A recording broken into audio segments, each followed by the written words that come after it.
All right. Hello, hello, hello, hello. Welcome to welcome.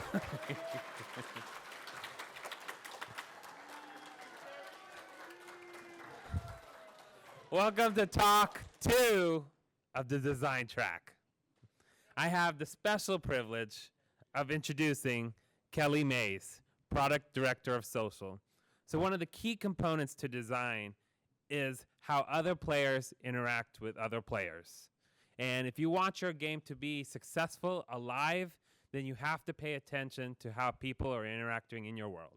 So without further ado, Kelly.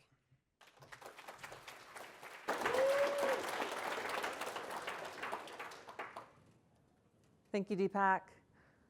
So I'm going to talk today about making your game more social. First, I'll spend a little time introducing myself. My name's Kelly, and on Roblox, I'm Sister Alligator.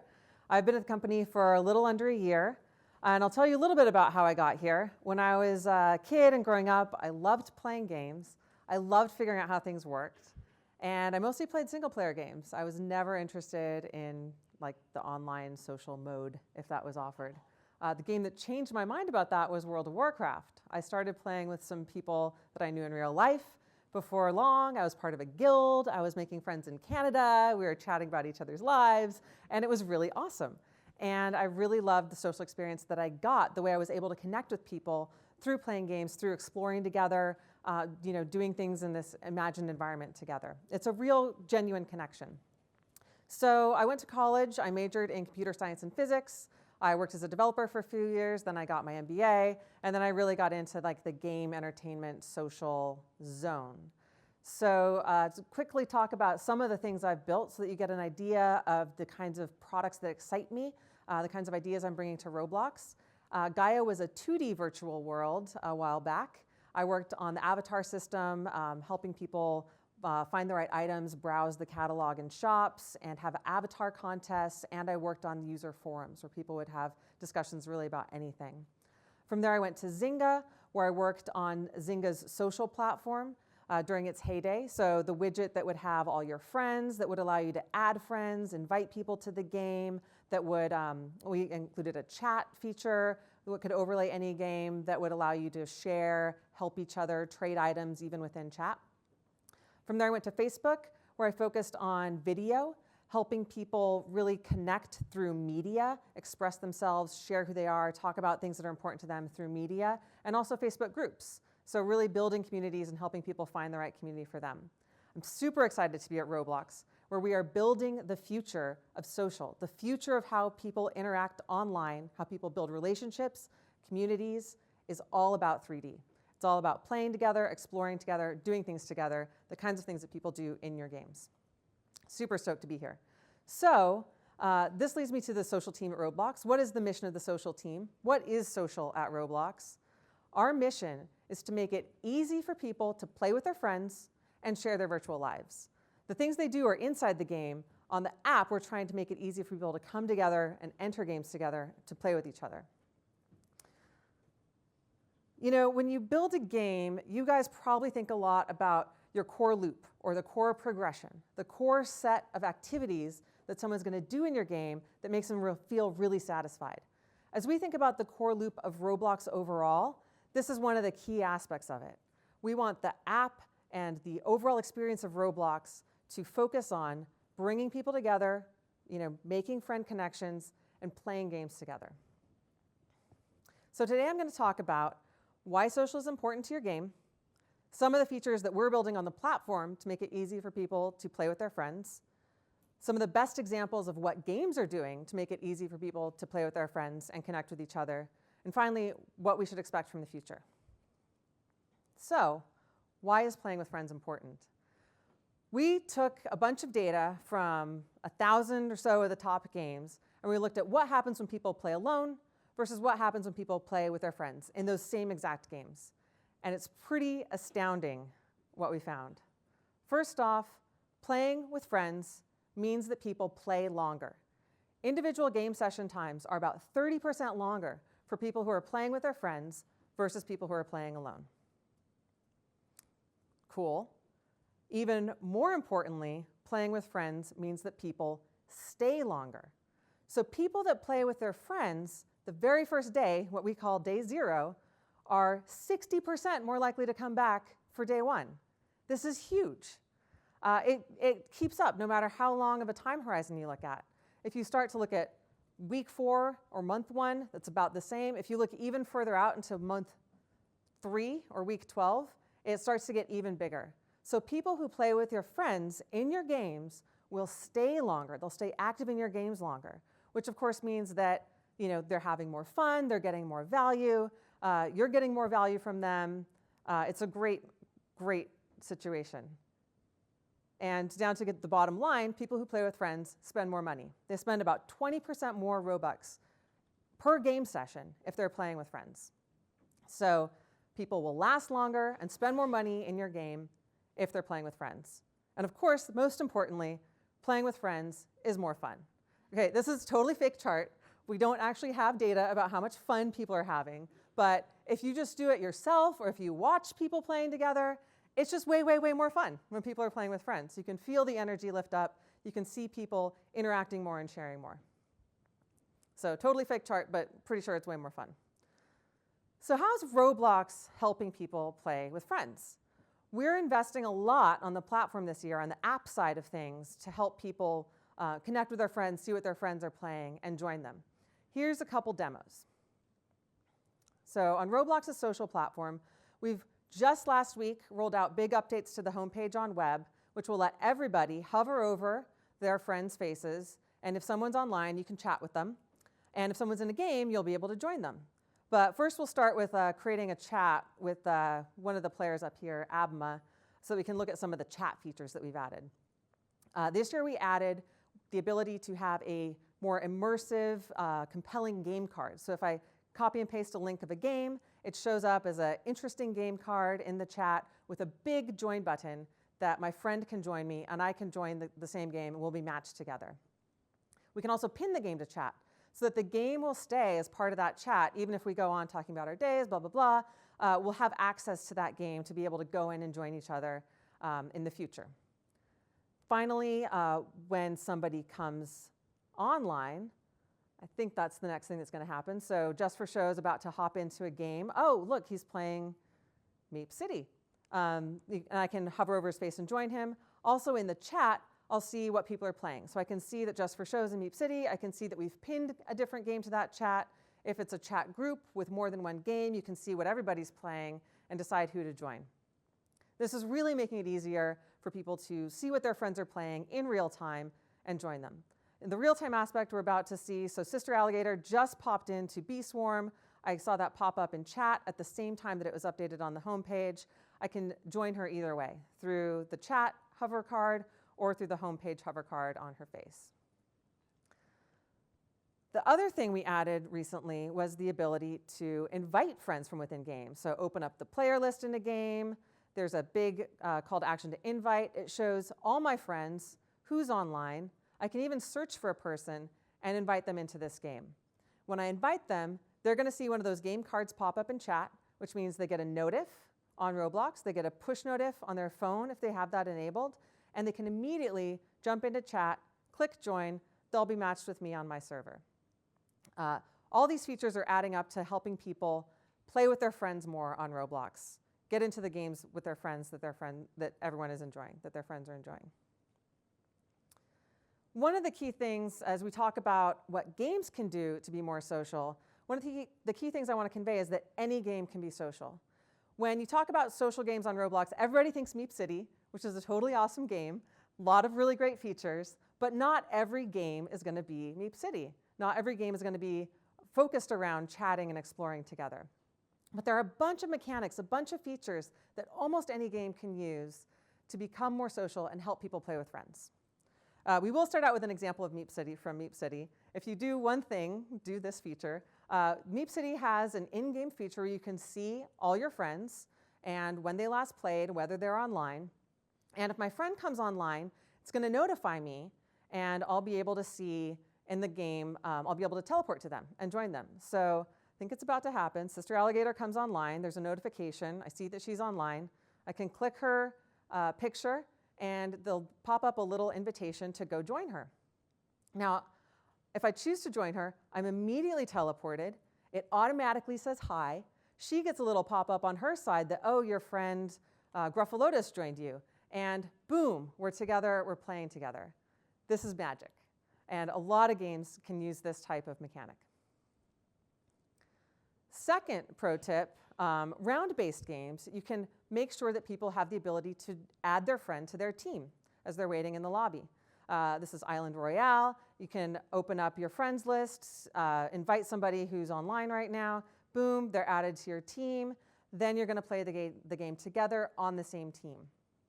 This is also pretty magic, and a lot of round-based games can use this type of mechanic to get friends together. And the next, oh, whoa, what? Server full? Oh, I hate it when that happens. So lots of games have some sort of server limitations, and if you try to join your friend, you end up getting this message more often than we'd like. We right now have settings where you can set preferred players and max players, but not everybody knows what those mean. The defaults aren't really that good. So coming soon, coming in the next week or so, we're going to update those settings to be a lot more intuitive and have better defaults. So this is the new server fill settings. Deepak's clapping.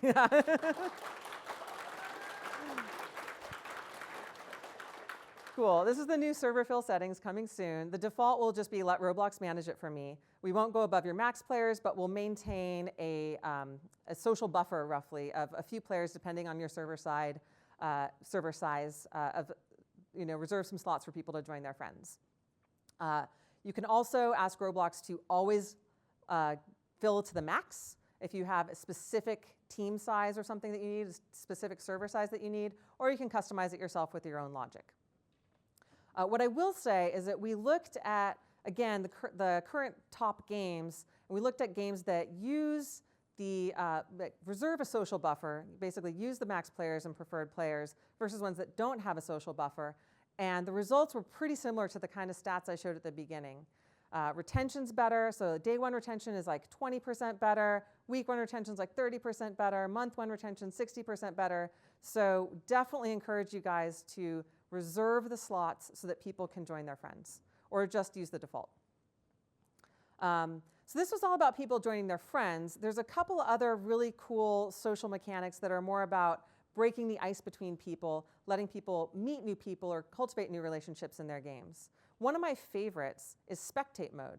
So this is great for round-based games.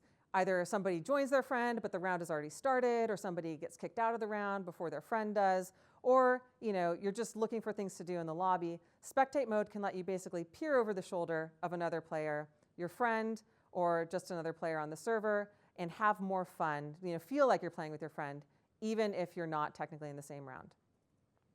Another one is integrating groups. Lots of games have fan groups. A lot of groups are very active, but really promoting your group in the game is a pretty cool thing to do.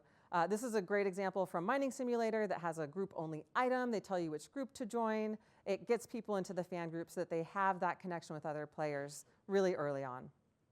Another cool use of groups is actually including user-generated groups. So Tales from the Valley has a system where you can input a user-generated group, so like a guild or something like that, and then they will help that group of people play together through their game. So it's really integrating user-generated groups, not just fan groups. And finally, another great icebreaker, a lot of games have items that you can trade. So using trading in your game to be like an icebreaker between people helps people be more social, gives people something to talk about, even with people that aren't their friends in the game. One type of best practice I didn't really find examples on Roblox for. You guys might know of some examples. Please tell me. I'd be really excited to see this happening, is social buffs. So when you think about progression in your game, whether it's going through levels or accumulating better items, usually the main way that people progress through a game is spending time, getting skills, completing quests, whatever. It's time-based. Oftentimes people that buy something have a little bit faster progression, right? They get a shortcut to the cool items. They get items that help them level up faster, items with better stats. And a lot of games use this really effectively. something you can kind of put in the middle is social buffs. So if somebody is inviting friends, if somebody's playing with their friends, maybe they get a bonus item or slightly more XP or slightly more health or something like that, where their progression is just a tiny bit faster. It's a really good mechanic to incentivize people to bring their friends in to play with them and to play with friends longer. Finally, where are we going in the future? So the social team is really just starting at Roblox. And over the next year, we're going to focus on 4 areas. The first one is making sure that everybody has people to play with. Playing with friends is great if you have friends and if they're online right now. For a lot of people, especially newer players, that's just not the case. So we want to do things that help give you suggested people to play with, or let you follow people and more easily play with people you follow, so that you don't have to friend everybody and you don't have to run into the 200-person limit in order to have people to play with.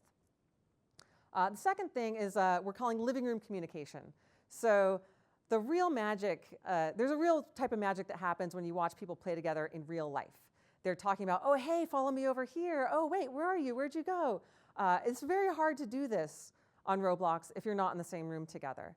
So we're trying to build better ways to integrate chat and make chat more accessible on mobile so that you'll be able to have that type of living room communication when you're playing on Roblox.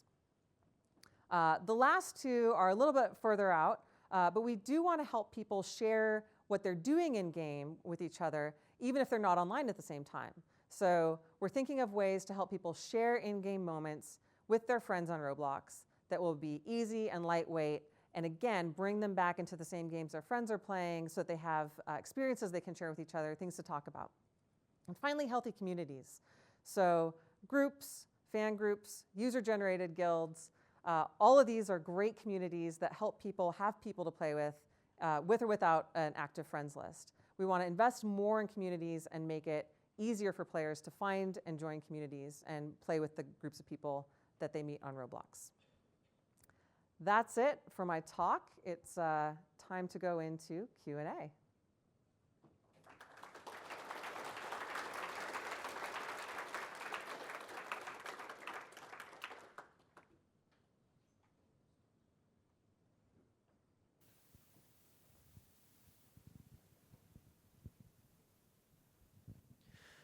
You mentioned allowing players to join up with their friends in the round-based thing, but however, would that greatly have an effect on a game that, say, is more of a competitive thing in creating almost a rigged match because you have all your super good friends on the one team, Would that, do you think of anything offhand that might help counter that, or would it just have to be like an honor system type thing? So some competitive games do skill-based matchmaking, which might take precedence over social matchmaking. It's a game-by-game decision. I would, if you're doing skill-based matchmaking, maybe it's useful to have zones that are more friend-oriented and where you have a mix of skills intentionally. It's not really fair to have high-skill people go compete against low-skill people. It's not really fair to have low-skill people jump in with a bunch of high-skill people. So maybe you create special zones or special rounds that are more of a mixed bag, where it's a little bit more about social matchmaking and less about the skill-based matchmaking. They are kind of different levers or different attitudes that people have. Right, sure. okay, Yeah. thank you. So adding to what he said, so for example, like let's say you have a mini games place or say a first-person shooter game. How do you maintain social aspects? You obviously have emotes like waving, Yeah. dancing like at the spawn or something. But how do you add more social integrations to keep players doing the social aspect of the game, but also keeping it competitive, keeping players on their toes while being social? How do you implement that? Yeah, first-person shooters are a great example of putting people on the same team if they're friends. Awesome. They don't necessarily even need to talk that much or chat that much. Just doing the thing together is a good social bond.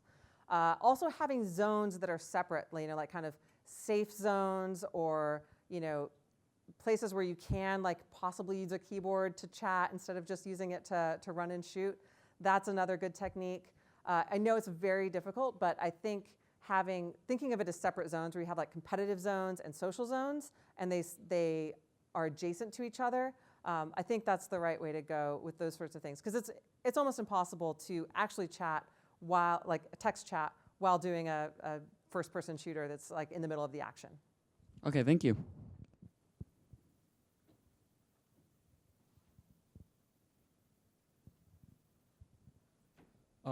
So in a game, Restaurant Tycoon, we recently released team building, but I feel like that might not be enough to have players engage with each other. So how could we make that go further?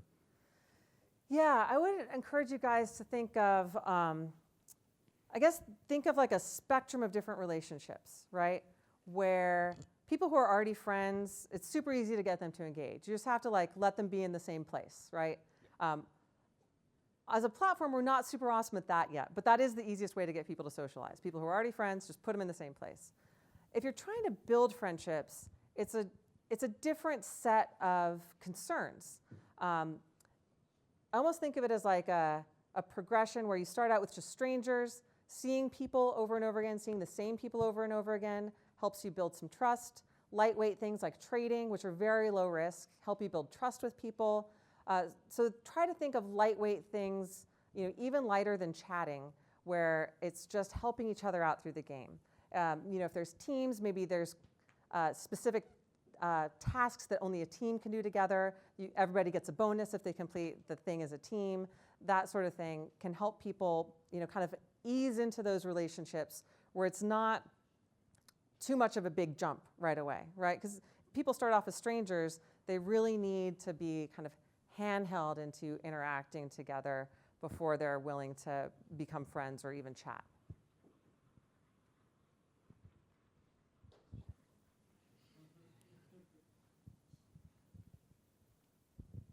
Hello. Hello. Hi. My question is about the friend invites. Will we be able to see when players invite their friends and when those friends join, so we can reward players that do invite friends? Yeah, I believe you can see if somebody joins, intentionally joins another player through one of these join buttons or through their profile. You can see when they enter your game, you can see who they're trying to join. So I don't think we yet have a way for you to see like player X invited player Y, but you will see if player Y joins player X, so that you can see that they've joined. You can reward the two of them for playing together. You can. That's probably the scope of what we want to try to do. Yeah. So how does the preferred player count differ from the server fill? And what does optimizing server fill for me do? Yeah, so it's really underneath the UI, it's the same thing. There's a preferred player count and a max player count. We're just basically having Roblox set the preferred player count as the default.